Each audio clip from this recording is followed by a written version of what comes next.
One of the problems with the West Philippine Sea disputes is how we approach the disputes, discursively. In fact, we have a big problem of disinformation and propaganda. And accordingly, the question is, how are we going to deal with disinformation and propaganda vis-a-vis West Philippine Sea? Is this going to be an approach of, marketplace of ideas? Let's push back against disinformation by providing facts to the public? Is this an issue of leaving it as it is? And, we are in a democracy and we should be open to different ideas, even ideas that may not serve the national interest, or whether we should push ahead with new legislations on espionage and potentially treasonous activities. This is one of the challenges that we're facing when it comes to West Philippine Sea. As far as the Philippines' national interest is concerned, it goes way beyond just the West Philippine Sea. As an archipelagic nation, we have multiple bodies of waters, including the huge Philippine Sea, to look at. And many are saying perhaps it's time for the Philippines to embrace its newfound status as a middle power or emergent middle power. Whether you look at the size of our economy, our population, and our increasingly modernized and sophisticated armed forces and coast guard, clearly the Philippines is not a small power anymore. But how can we become a more mature and autonomous player in the Indo-Pacific, especially amid rising rivalry between the United States, China, and other emergent superpowers? To better understand how to deal with problems vis-a-vis propaganda, disinformation, but more importantly, how to embrace a new strategic identity for the Philippines as a middle power, we're going to talk to 3 experts who will provide us a blueprint of what could be a 21st century foreign policy for the Philippines. We're joined again by 3 geopolitical analysts, Don McLean Gill, Joshua Bernard Espena, and Justin Pakisal. Thank you very much, gentlemen, for joining us. Of course, in the previous episode, we discussed almost the impossible mission situation we have in the West Philippine Sea and why the job of the president, the current administration, is definitely far from enviable. Now, let's talk about this, because one of the problems we have with the West Philippine Sea is also the nature of discourse, public policy discourse, or politicized discourse, or to put it mildly, propaganda about the West Philippine Sea. Of course, one of the things that riles a lot of people is that there's some interested parties who want to essentially reduce it to 2 options. Either you want to be a puppet of the West, or you want to be subservient to China. Of course, they try to present it in a nicer way. But I mean, the reality is that if the Philippines doesn't leverage its alliances, right? And it's just really down to the Philippines and China, or Philippines via ASEAN to China, we know where it's going to go, right? You don't need to be a geopolitics expert to know where that's going to go, right? And that's exactly what China wants, to keep it bilateral or to keep it with a divided ASEAN, which is the reality we're facing right now. Now, Don, let's talk about this. First of all, what is wrong with this counter-narratives we're seeing? This kind of thing, the administration is just pro-America, you're a puppet of America, and therefore you have to deal with China. What is your read on this? Yeah. Right. There are internal and external takes on this, right? If you're looking at it based on the general speculation, it represents us being a victim of our own desire to safeguard what is rightfully ours. And that is very dangerous, particularly sending the wrong signals at the international level. But if we step outside externally, I think one of those that project such ideas, you look into the Global Times, for example, China Daily, for example, illustrating that it is not in our best interest to defend and to pursue our own legitimate security interests. And that is, again, very problematic and puts us in a bind. But then again, this favors particular parties involved, right? So it's these propaganda are not just hearsay, they're not just something to laugh about.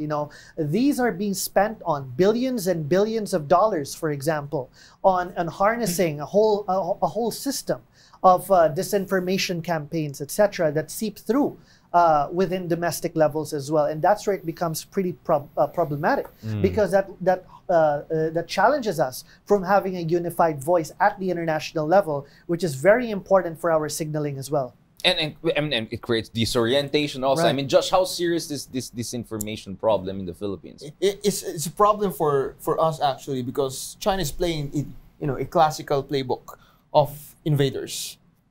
Divide et impera. Divide and conquer. For what reason? Because when you talk about trying to gain initiative at the international system, you wanna compel others that their cause is something not worth fighting for. And that's the point where we're at right now, that it's not something, you know, beneficial for us to struggle, but it's an inherent risk actually for any countries, you know, to fight for what is rightfully theirs, and you have the risk. You know, the problem of these, you know, information warfare operators is that they try to put the assumption that everything is risk-free.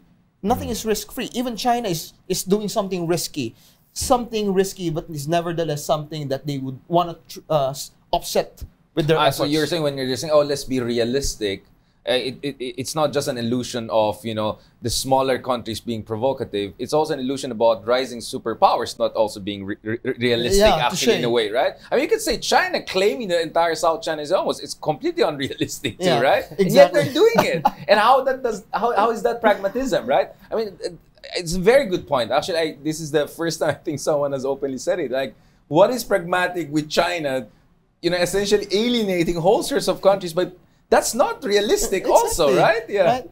It just so happened that whenever we try to think about, the problem I see is that whenever we think about great powers, is that we don't assume that they're also fearful of, you know, their moves. It's one of the classical behavior of states. The reason why they do these doctrinal developments, military developments, diplomatic slurs, that what it does with Taiwan and with us and with others, is that they're also fearful. You know, we have to, I think what we need to have now is that we have to see that all of these information operations conducted against us is played or banked under the assumption of fear, for the reason that we may fire back. You know, it's a Janus phase situation actually, when you talk about information warfare.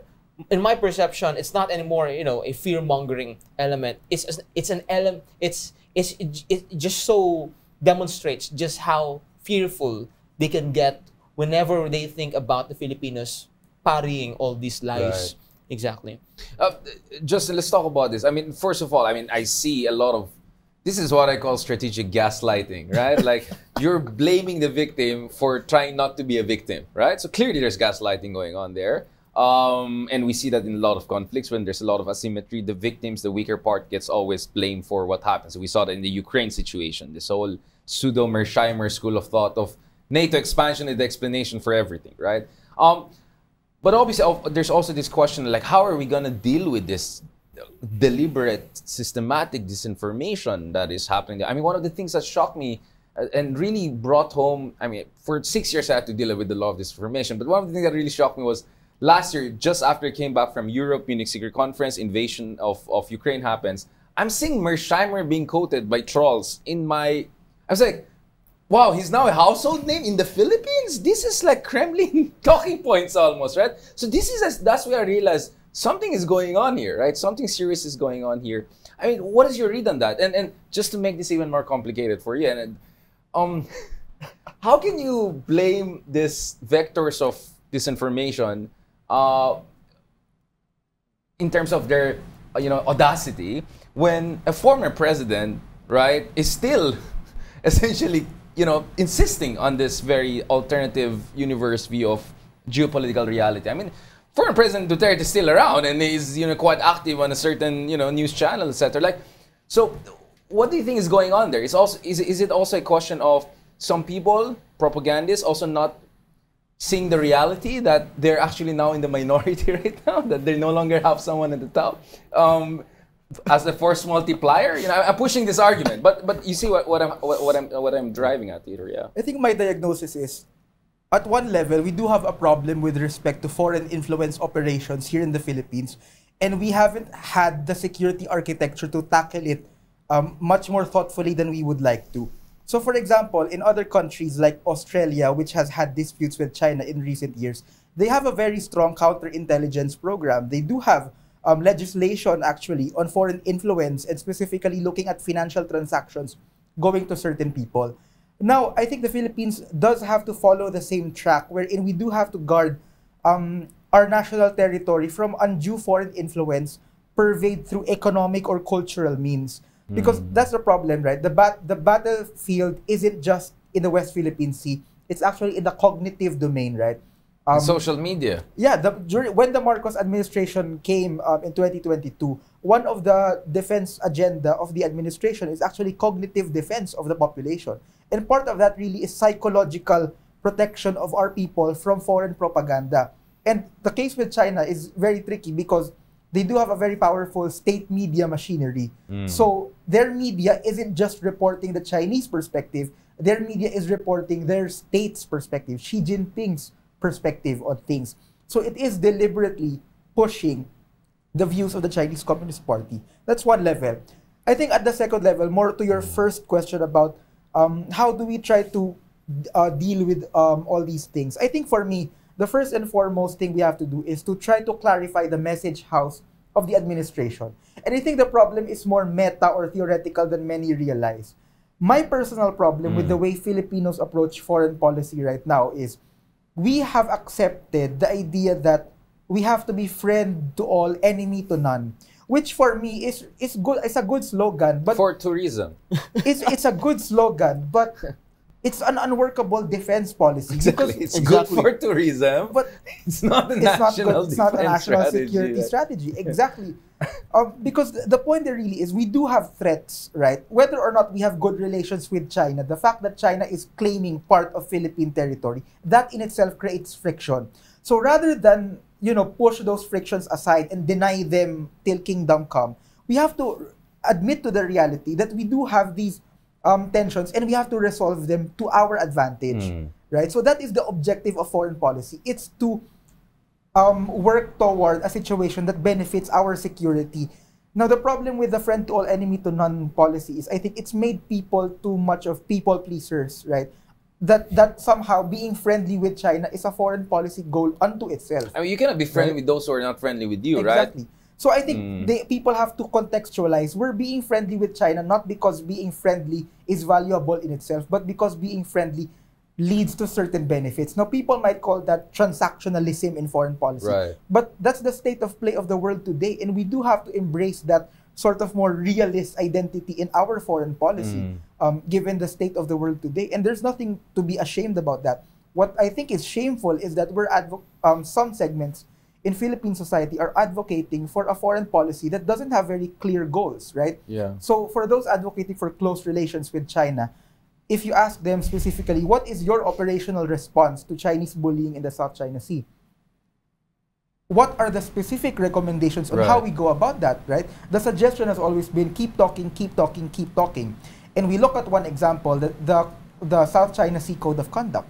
Where has that been after so many years, right? So and the potential weaponization of dialogue, right? A leveraging of dialogue, which we see clearly with China. It's become a strategy of, in my opinion, it's become a strategy of strategic exhaustion for the Philippines, right? Attending all these meetings cost money. Tying us down, making us doubt ourselves, right? That we're not being peaceful enough because we're actually negotiating for our national interest. So let me push you, gentlemen, on this. I mean, one by one, let's go through it. So what is the way forward? Because I see there are many ways of approaching this influence operations. You had no less than National Security Council folks. I mean, we had USEC Jonathan Malaya talking about the issue of influence operations. So finally, someone is saying it. I mean, I used to be based in Taiwan. This is something you openly discuss with your president, officials, in Australia also. But now, finally, in the Philippines, it's here. The term sharp power is something becoming more and more mainstream. So I'm glad about that because this is something we have been discussing for quite some time. No one was paying attention to us. Because back in the day, under the previous president, I would say, oh, you're xenophobic, you're ethnocentric, you're racist, and all those kinds of nonsense gaslighting to prevent you from having a healthy conversation. But what is the healthy, really? What is the reasonable way for a democracy like the Philippines to deal with influence operations? I'm sure if you're in Vietnam or Singapore or Russia, you have a way of dealing with it. But we're a democracy at the end of the day. So how do we strike the balance between freedom of expression and at the same time national security when dealing with what is clearly a case of influence operations? So there's a soft version of it. The soft version is all you need to do is just be honest that you're a foreign agent, just register and we're fine. We're not going to criminalize it. Just don't pretend that you are an academic, or if you're an academic, don't pretend you're a non-interested academic. If you're on the payroll of a certain government-affiliated organization, just be honest about it. And don't go on TV and pretending you're a balanced, neutral expert, right? Especially if we can establish the money trail. Right? That's the purpose. I don't know about confidential fund, but that's the purpose of intelligence agencies, right? And then there's the more aggressive approach, which is no, we have to criminalize it. We have to revise our laws on treason, right? And accordingly, espionage laws, and accordingly deal with this. I mean, this is a case of espionage, undermining our national security, creating dissonance, creating divisions. So there are many ways to approach this. And then there's the other way, which is que sera sera. Essentially, like 90% of Filipinos are supposedly on our side, meaning they see the reality for what it is. We shouldn't be bullied. So, let them have their, I don't know, forums, and, we can have our own counter forums and bakeries and all of that. Everything will be fine. Everything will cancel. So the third approach is marketplace of ideas, right? Let them, have the illusion that they're being successful, but they're actually shooting themselves in the foot. They're just exposing themselves. I mean, sometimes it's just so obvious. And like, where do they get these people, right? This is the talking points from a certain embassy. This is something you hear on the Twitter of this person. It's like, you're not even trying, you know what I'm saying? Right? So let's not even make it difficult for ourselves. Why should we even go to the distance of criminalizing it or asking for registration? Like, what is your take on that? Let's go each of you, and whether you agree with each other on this point. Like, what is your threat perception when it comes to this? Yeah. In my opinion, I think this is really the make or break of the foreign policy of any president, because we can't downplay the issue. I think at a technical level, one thing I do see is that it's a matter of technology regulation, right? So when China, for example, influences a state, those influencers need to broadcast their ideas. And when that gets transmitted in social media, more often than not, they will echo or amplify that narrative using fake accounts, right? So, for example, Meta or Facebook calls that coordinated inauthentic behavior, CIB, which if they detect it, they're going to take it down. So I think the Philippines needs to engage more with companies like Google and Meta to try to really.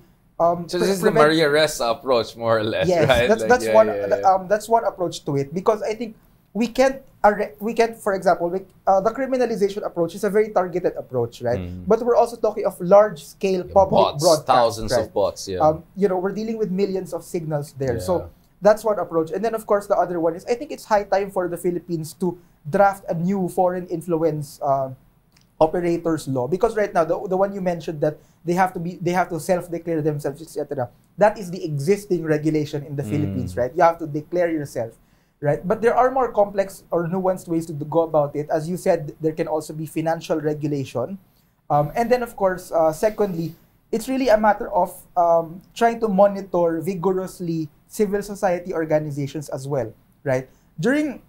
In the early 2000s, the US introduced this whole concept of the financial regulatory mechanisms to make sure that civil society organizations aren't being used by terrorist organizations to funnel or for nefarious purposes, right? And I think we could actually harness the same model for foreign influence operations, because, as you said, there is a money trail, and we have to watch out about it. What about you, Josh? Because I mean, the counter argument to that is, I hear it from people like Justice Carpio, which is the weaponization of these laws to crack down on legitimate. I mean, the idea is like, now maybe you're happy with it, but you don't know who's the next president. And then now that could be used against you when you fight for West Philippine Sea, and the president may be on the other side of the fence. You get what I'm saying? Like, there are risks with this, right? Yeah. I think my approach is more of a societal one.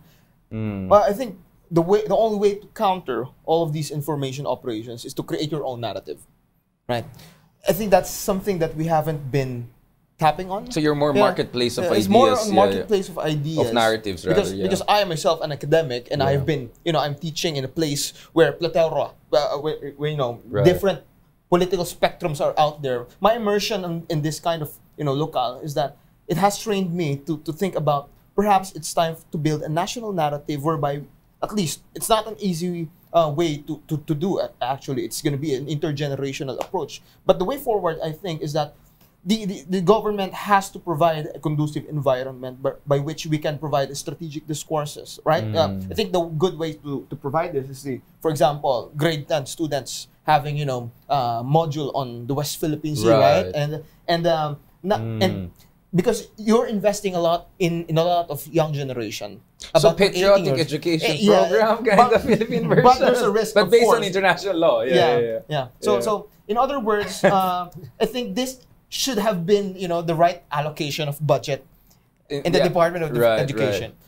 Yeah, that's my point. So kind of like a the UNCLOS compliant Awareness. patriotic Yeah. education program, right? I mean, of course, for some of you are aware that's the term for the Chinese popular nationalism way of, some would say, brainwashing their people since 1990s, etc. when it comes to their claims all around the world, right? Now, what about you, Don? What is your take on this? Marketplace of narratives, Right. more aggressive pushback against espionage? What's going on here? And I definitely agree with the point that you made earlier. We are a democracy, right? Mm. So in terms of regulation is important, but it has to be balanced with democratic principles. Right. Because as you've again rightfully said, we don't know who's coming next. And such regulations can be a linchpin for a catalyst for something that is undemocratic. And that's a problem. So what is the way to regulate and at the same time not create that opportunity for the state to weaponize such regulations? Well, I think one of the safest ways would be to empower private sectors, right? Research and development, invest in technology. We have partners that are technologically powerful. Best practices are important in order to filter out, regulate based on algorithms, for example, in order to better regulate what is coming in and out, right? But this time you're empowering the private sector. And that could, of course, be to their advantages as well, for their own profits, for their businesses, etc. We're not doing a state-led we're not trying to clamp down on it. We're giving them, and it matters about providing them with the incentives to invest in this area, create the right conditions for R&D, right? Allocate budget for that and let them do the work. In that way, you have a stable public-private partnership. But this is just one of many examples that can be achieved. Right. It's very difficult to regulate and be democratic at the same time and watch out for long-term consequences. So I think one way is to empower the private sector, encourage them to invest in this technology that would be also readily available to public users. And I think since you've mentioned the bots and everything, we are looking at that from the social media domain.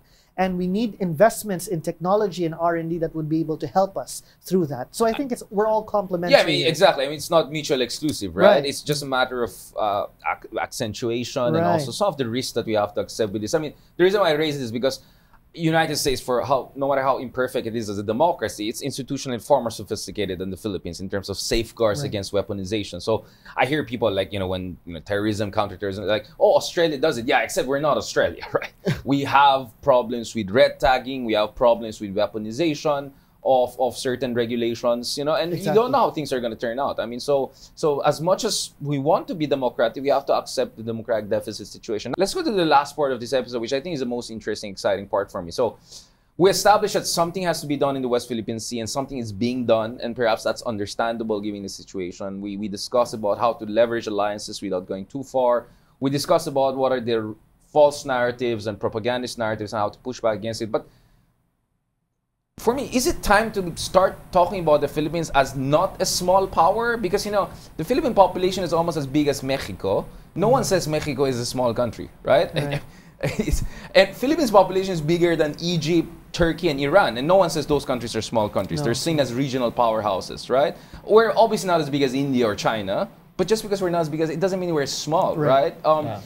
Is the Philippines already a middle power, or as an emergent middle power? And accordingly, is there a grand strategy for a mid-range strategy for, not mediocre, but mid-range strategy for a middle power like the Philippines? Justin, let's start with you. Yeah. I think I'm a huge advocate of what I call flexible enmeshment, right, in terms of the policy. Flexible enmeshment basically means that we try to bring in an offshore balancer for Philippine national interests, let's say the United States or Australia, to try to correct the regional balance of power here in the region, because we cannot match China on our own, right? That's a strategic asymmetry we have to correct. So we have an offshore balancer, but also secondly, we maintain the strategic autonomy of the Philippines to limit the defense engagement with those countries. Right. Like, for example, with the US right now, President Marcos has specifically stated that the EDCA will not be used for offensive operations in a Taiwan contingency. And I think that, for me, is a good form of strategic reassurance that the Philippines is the one steering the ship. But it also leads us to the point that there has been some sort of paradigm shift for Philippine foreign policy, right? In the 1990s, we used to refer to ourselves as basically the little brothers of the Americans here in Southeast Asia. But right now, the Philippines is actually to turn the US model of the hubs and spoke system on its head I would actually make the argument that the Philippines right now is a strategic hub on its own, right? We are a value proposition, as Defense Secretary Teodoro said. Interesting. We are the one that is bringing in Japan, Australia, the United States, Rewiring other the whole like-minded network. states. Yeah. Exactly. We are the central node to all these platforms, because otherwise they're not going to coordinate themselves. And why are we geographically, the central? we're No, there. I mean, let's spell it out. The Philippines is smack in the middle of the first and second island chain, right? Exactly. Yeah. If China's idea of being a great power is to dominate adjacent waters, first South China Sea, East China Sea, and Taiwan, and then moving out to the Philippine Sea, which country is exactly in the middle of all of that? The Philippines is. And the Philippines, it's already top 30 economies in the world. It's expected to be a G20 economy soon. The Philippines is already top 15 countries in terms of population. AFP, I mean, we correctly mentioned that it has a long way to go, but our Coast Guard is already among the biggest and most sophisticated in the region. Our military is getting there. And in terms of our manpower and basic resources, I mean, we're not small by any measure of the word. It's just a question of how much of a big middle power. Obviously not Japan or India level, which are already moving towards superpower in the case of India. But we're clearly, not a marginal player. So I just had to spell that out. Like, this is not just sloganeering. It's based on operational material realities and geographic realities. I just like to add one more thing to that, right? So you can add more. I mean, no problem. More than one, please. Yeah. For me, I think the greatest asset of the Philippines right now, of course, we have a good population dividend right now. We have a young population, a lot of them working age, right? Unlike our aging neighbors. But the advantage of the Philippines actually is its strategic position right now. Right. So we are actually what you would call a holder of balance in the region. China's interested in cultivating good relations with the Philippines because if it pushes the Philippines too much, it's going to go all out on the U.S. alliance and try to bring in U.S. boots on the ground in the Philippines. That's one of our, what we call a nuclear option, right? Right. At the same time, the United States is also interested in the Philippines because we are literally in the middle of the first and the second island chains. It is of geopolitical importance. Right. So the Philippines actually is what determines the tempo of frictions in the region. Right, and that's our strategic asset right now. More than our navy, more than our coast guard. It's really we decide, or we are at least in a good position to determine how U.S. and China relations are going to play out in the coming years. And more to that, I think the Philippines also has to be more conscious of defining what foreign policy does it want for itself, and that's the characteristic of any aspiring middle power in the region, right? In the case of India or Turkey, they have bannered concepts like strategic autonomy. So the question for the Philippines is, what are we going to use that strategic autonomy for? Yeah, and Germans have the term, I won't say the German version, shaping power, right? It's like, I wanted to go with German. I said, let's not go down that road, right? Okay. Josh, let's talk about this. Like, yeah, I mean, what is the realistic and reasonable and normatively, desirable situation for the Philippines in terms of grand strategy? I mean, isn't it pretentious for us to talk about it, or actually it's time for us to talk about grand strategy? Actually, when you talk about the literature on grand strategy, some would say that grand strategy is only for the great powers. Yeah. We cannot pretend. And they tend to come from US or China or those countries, right? And on the other hand, you have some strategists would say all states have a grand strategy, whether they know it or not. Yeah. So my take on this divide in our literature is that I think we have not yet capped on the idea of grand strategy, but it could be a potential. Look, during the time of the Aquino III administration, you have the president hedging all options to fight for our interest in the West Philippine Sea, which you said that it's just a start of everything. Right. So you have the AFP modernization, you have the EDCA revitalization of the alliance, you have the internationalization of the issue through the UNCLOS, right? We went to the arbitration, and then you have strategic partnerships with with our partners like Australia and Japan, right? So all of these things were all efforts of a small power at that time, which then generated into a certain effect. That is, we won the arbitration, we shaped the narrative in the region, we were able to make the other neighbors accept that narrative as well. Although not everyone, of course, but it was enough tempo for us to try and to tell the world that we have we have transcended from a small power status to a middle power Yeah. status. Although, albeit we can argue that it's not as big as Japan and Australia, Yeah. but it was also an interesting thing to talk about Duterte. You know, whether we like it or not, for good or worse, Duterte administration played a good, you know, of course I'm saying from hindsight, played a good chapter in the, you know, in the evolution of this Philippine grand strategy, in a sense that trying to pretend that your friends to all and enemies to none is nonsensical. Now we're at this Marcos Jr. administration trying to define the middle ground, if I may, or lessons learned, if you may. Right. So yeah, I think the middle power narrative is gaining traction. It just depends on us. What do we want for ourselves, really? So the healthy balance here is, again, to find our own purpose. It sounds spiritual, right? But the Filipinos have to craft its own imagination in geopolitics, because we've been talking about, you know, first island chain, second island chain. It seems too much, you know, a picture of the great powers. But try to think about your location in the between these chains, if they, as they say, and try to think about what can you cap. You know, look at your position on the Pacific Islands. Look at Southeast Asia, Northeast Asia. Look at Australia. We have a fine line of imagination to try and to cap our relations with other countries. It just so happened that China is one of the many problems that we're facing here right now. But because we also have problems with ASEAN in terms of, this has been a problem for us institutionally, because it has worked during the 20th century, but it has not been working right now. So the point is that this is also a crossroad for us, not just China, right? So you also have the Pacific Island states. We're not tapping our relationship with them, right? Because we're so akin to this idea that we have to play into the game of others. But I think it's time for us to beg on the assumption that because we are a middle power, perhaps it is also time for us to go back to the drawing board. And what do we want for ourselves? I mean, the thing with the Duterte shock, right? I mean, we had a lot of government officials here, ambassadors here, saying, oh, you know, the Duterte shock was good because it placed us in a good position, you know, for the next, meaning don't take the Philippines for granted. My reading of that is slightly different, to put it mildly. My reading of that is that the fact that despite everything Duterte did, we're still taken seriously means that we could have even done better, right? Yeah, exactly. Because of the China element, because of everything that Justin was mentioning. So imagine if we had a better president, just to put it brutally honestly, we could have even been in a better position after the, like, it's in spite of the Duterte shock, right? I am for a shock. I mean, I'm for the Nixon mad moves here and there, but it has to be calibrated. And I felt it was not calibrated on Duterte. It was all over the place. So there's a sabog version, there's a functional version, to put it mildly. Being an influential country short of a superpower is also, of course, about leadership, right? I mean, look at Zelensky, for instance, Ukraine. I mean, Ukraine's GDP is smaller than the Philippines. Corruption, institutional issues, far worse in Ukraine than many ASEAN countries, including the Philippines, if you look at the real numbers.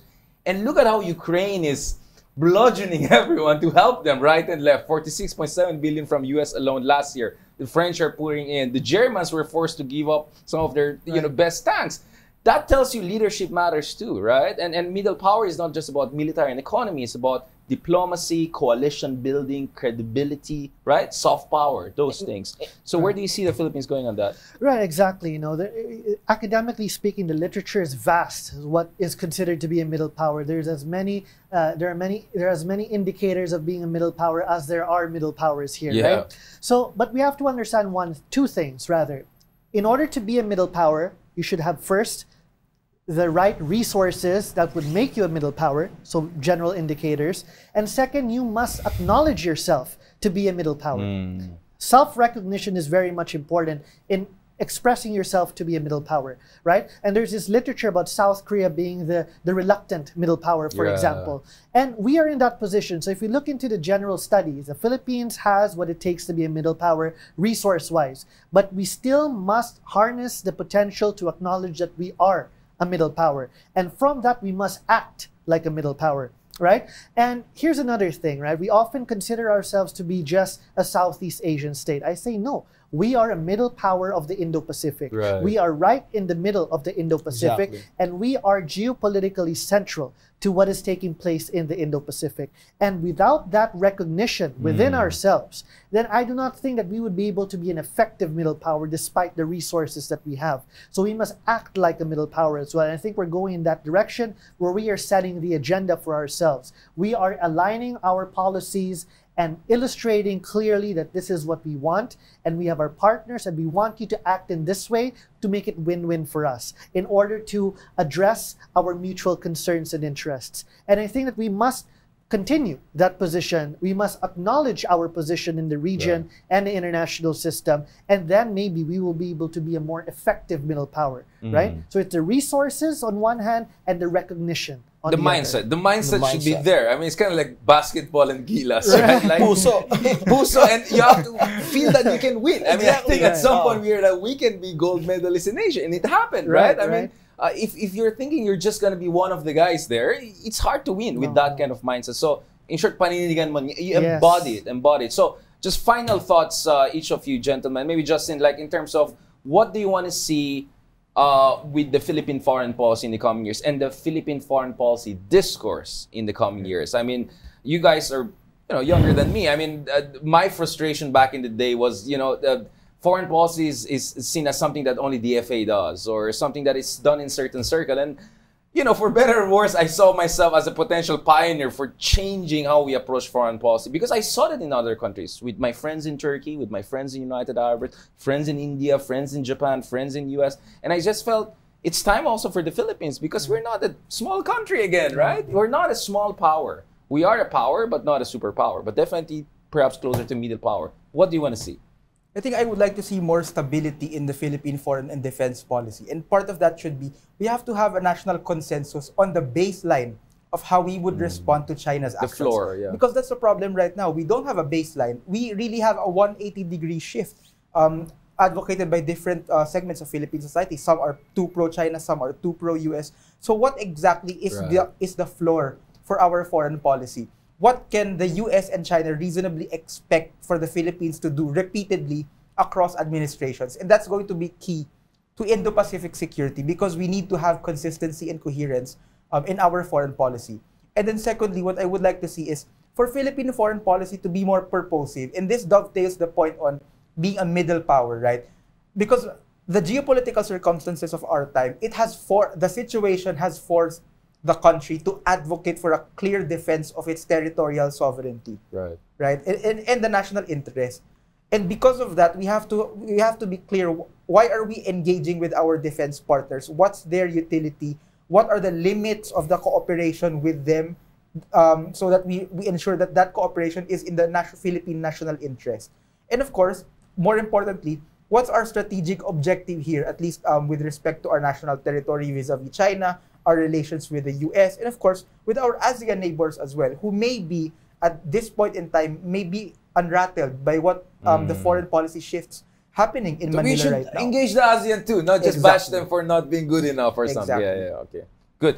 Josh? I think the future security environment for the next 20 to 30 years will be a little bit, we can be optimistic and pessimistic, but nevertheless, the point is we have to craft our own story, what we want for ourselves.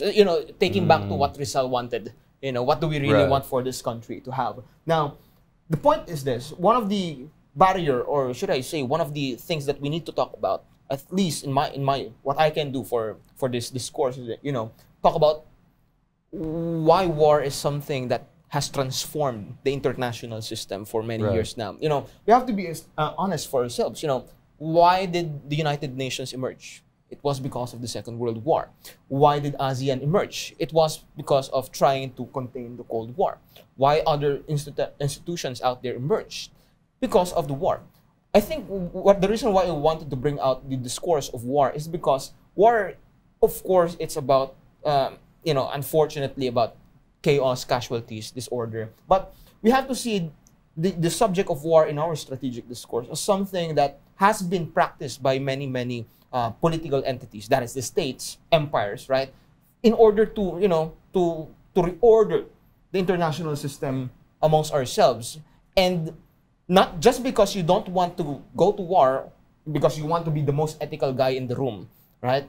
Doesn't mean the others would not want to talk about that. You know, the Leon Trotsky mantra that just because you're not interested in war, but the war is interested in you, right? So what I want to do is, at least in my perspective, and is to, you know, to try to think about what can get worse. You know, we have to think about multiple futures. We have to have a foresight from the establishment level down to the general public level, and the middle ground. You know, the academia engaging the public, and of course the public officials. Thank you. I mean, Trotsky also said neither peace nor war at some point, so you should think something above that, but let's not get there. Yeah, exactly. Yeah, we might get red tag. I'm just kidding. Don, what about you? Very briefly, you know, just to expound, you know, we have to make a very practical but objective roadmap for the future, right? We know what we seem to want, right? But we have to make it feasible for the long run. And I think that's where the challenge lies. Yeah. Making it sustainable. So it has to be objective but practical at the same time. No superhero stunts, right? To the point that we would have to be very much grounded and prudent based on what we can do, right? And of course, taking off from what you've said, you know, I mean, regardless, I mean, hands down, you have been a great inspiration, of course. Motivation is central piece in this. So, of course, we wish to thank you for that, and your role there is definitely undeniable. So, hopefully, we would be able to forge a forward-looking framework that is. Put me on the spot. I mean, we got to recognize. Thank you. We got to I recognize, that, right? Yeah. So, you know, it's all about forward-looking, and it's, you know, whole of a nation approach, and that involves both public and private. Yeah. So, definitely, this is the way to go.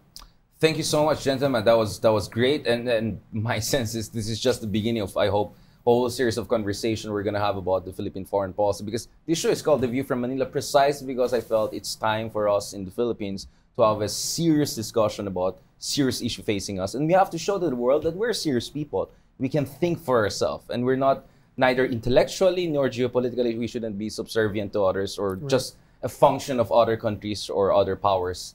Calculus. On that note, thank you very much, Don. Thank you very much, Joss. And thank you, Richard. Pleasure, Justin, for joining us. Catch us again next week here on One News. You can also check out the long conversation on Spotify, YouTube, and Google Podcast. I'm Richard Hidarian, and that was The View from Manila. We're One News, all sides, all the time.